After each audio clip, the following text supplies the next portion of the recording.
Welcome to day one of the course, Monday. Today we're going to focus on increasing prices. Now I know it may seem like a silly thing to do on day one is to increase all your prices. You're going to scare away all your customers, and yes, you will scare away a couple of customers, a very, very small percentage of those.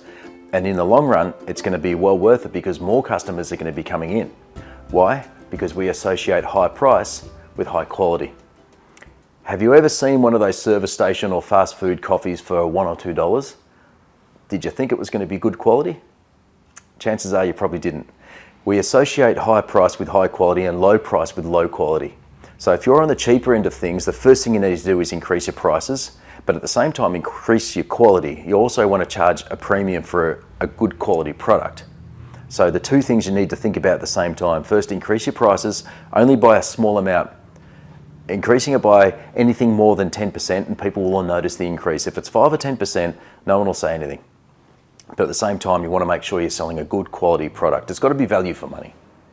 So go through the menu, have a look at what people are charging in the area, and you want to be on the upper side of that. You want to be charging a premium for a good quality product, and don't spend too long on this, only half an hour to an hour at the most, because we're going to be doing this gradually over the next few weeks as well, this 5 or 10% rule, over the next couple of months at the most. Okay? Go through your menu, see what you can do to increase the prices. If it's already being charged the highest amount, some things you probably won't need to increase, but for the most part, you can increase just about everything. Okay, good luck. See you tomorrow. All right, welcome to day 2. Today we're going to focus on adding value. Alex Hormozi said, make offers so good, people feel silly going elsewhere. So today we're going to focus on how much value we can add to each item that you've got on your menu. There are 3 different things you need to remember. 3. We've got to upsell, cross-sell, and downsell.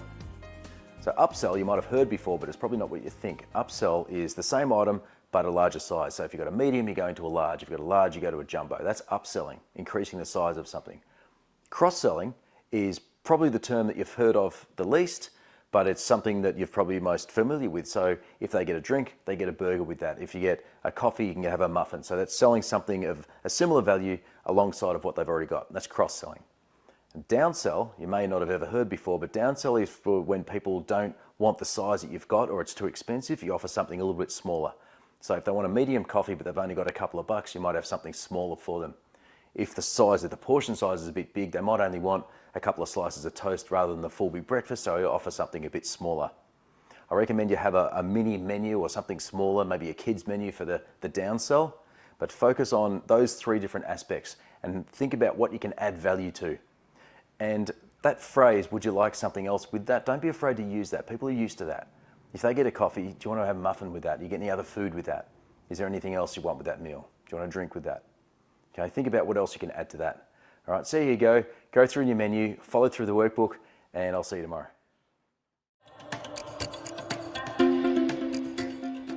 All right, Wednesday. Today we're going to focus on cost. Well, today and tomorrow, but today it's mainly the time it takes you to make things. As you know, the highest cost for just about any business is usually labour. So if we can cut down that labour component, then you can cut a massive amount of cost out, and hopefully you're going to have a few dollars left at the end of the week. So there are 4 aspects to reducing cost. That's prep, bulk, layout, and better quality cookers. Better quality cookers, as in sandwich presses, bigger hot plates, that sort of thing, that's something you look at long term, but in the immediate term, you can change your layout. You can look at doing some prep. You can look at what bulk you can do. You look at anything on your menu and think, is there something I can do to reduce the time it takes me to make this during the day? Even if it's bringing a staff member in an hour earlier in the day to prep some stuff, so throughout the day you might not need to employ that extra staff member. There's certain things, there's always a better way, and every time you're prepping something from now on, as you're doing it, a few times during the week, just think, is there a better way of doing this? What can I do to make this a little bit faster? Have a look at that Speedy system that I've made a link available for you in the workbook. See what McDonald's did to come up with a better quality system for them to make things a lot faster and more efficient. Okay, not that you have to duplicate that, but that just gives you a couple of ideas to see what you can come up with. All right, see what you can do to try and reduce the cost, the labour cost. If you can cut back a couple of hours at the end of the day, then that's going to save you so much money by the end of the week. Okay, good luck, and I'll see you tomorrow.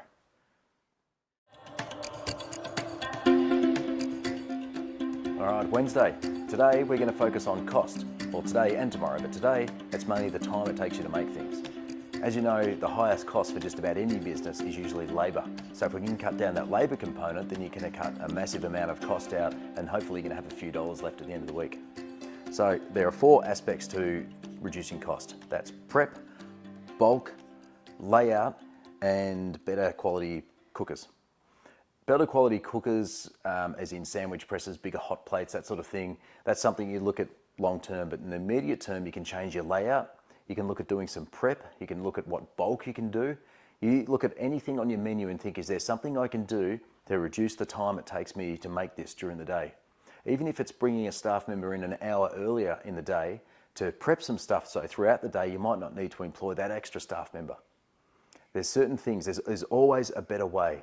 And every time you're prepping something from now on, as you're doing it, a few times during the week, just think, is there a better way of doing this? What can I do to make this a little bit faster? Have a look at that speedy system that I've made a link available for you in the workbook. See what McDonald's did to come up with a better quality system for them to make things a lot faster and more efficient. Okay, not that you have to duplicate that, but that just gives you a couple of ideas to see what you can come up with. All right, see what you can do to try and reduce the cost, the labour cost. If you can cut back a couple of hours at the end of the day, then that's going to save you so much money by the end of the week. Okay, good luck, and I'll see you tomorrow.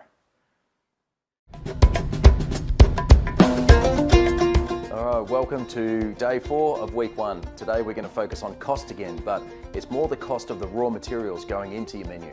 So we don't want to reduce the quality. This one's a little bit tricky. You want to keep the same high quality, but you want to buy that a little bit cheaper.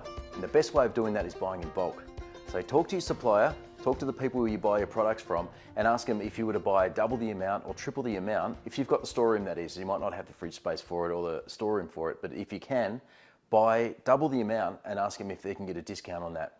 9 times out of 10 they will, and they'll have a bulk buy discount. If they don't advertise it, talk to them about that, and I'll ask them how much you need to buy. If they can't do that, then you might have to shop around. And there's always going to be a slightly cheaper price if you're buying in bulk or you're getting from a different supplier, or even tell them that you can buy it from somewhere else. The second way is to sell their products. So some cafes will sell local honey, local eggs from local suppliers, and putting their product on your shelf will often give you a better price. It's part of promotion, but also you're going to move more product. So talk to your local suppliers, talk to the companies that you're buying already your goods off, and if you can display their goods and get them a bit of promotion, you might often get a better price for that.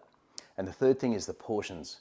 It's not so much reducing the cost, but if you're having goods come back and going into your bin, your portion sizes might need to be reduced.